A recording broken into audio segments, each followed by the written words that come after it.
सरकार की ओर से 3 कृषि सुधार बिलों के लागू होने को लेकर कांग्रेस आक्रामक हो गई है, जिसके चलते कांग्रेस जगह जगह इस बिल के लागू होने का विरोध कर रही है।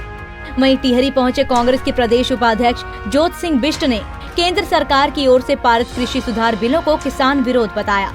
उन्होंने कहा कि केंद्र सरकार जिस तरह से देश के खेत मजदूर और किसानों को गुलाम बनाने का षड्यंत्र कर रही है, वो चिंताजनक है। बिष्ट ने कहा कि मोदी सरकार के पारित बिलों से देश में मंडियों का अस्तित्व समाप्त हो जाएगा। देश के किसान बर्बादी के कगार पर पहुंच जाएंगे। किसान को अपनी फसलों का न्यूनतम समर्थन मूल्य नहीं मिलेगा। अनाज व्यापारियों की अधिकतम भंडारण सीमा में छूट देने के कारण अब जमाखोरी को बढ़ावा मिलेगा। इन बिलों में कॉन्ट्रैक्ट फार्मिंग का प्रावधान है और इसका फायदा बड़े उद्योगपति को मिलेगा। प्रधानमंत्री के इस फैसले से यही लग रहा है कि देश गुलामी की तरफ ढकेला जा रहा है।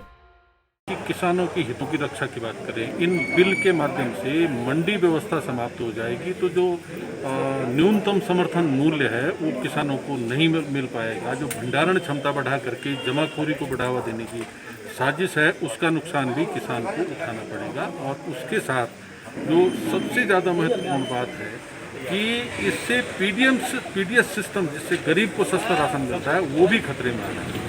इसके अलावा जो छोटे किसान हैं, जो कॉन्ट्रैक्ट फार्मिंग की बात हुई है, तो उनका खेत जब लीज पर धनपति लोग लेंगे, उद्योगपति लोग लेंगे, तो किसान खेत का मालिक होने के बावजूद वहाँ पर मजदूर के हैसियत में आ जाएगा। इसकी चोट भी किसान को होगी।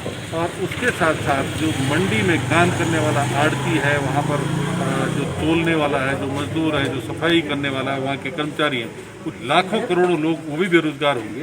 तो राज्य सरकार ने अपने बिल में न्यूनतम समर्थन मूल्य का जिक्र नहीं किया।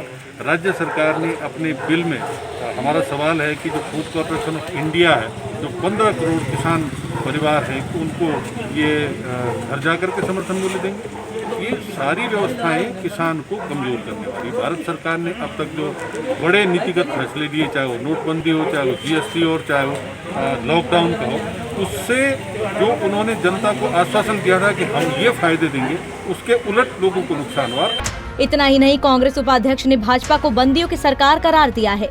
ज्योत सिंह बिष्ट ने कहा कि बंदियों की सरकार होने से सिर्फ अपना फायदा देख रहे हैं और किसान और जनता को उनकी फिक्र नहीं है।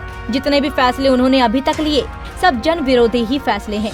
पंजाब केसरी टीवी के लिए टिहरी से सूर्य प्रकाश रमोला की रिपोर्ट।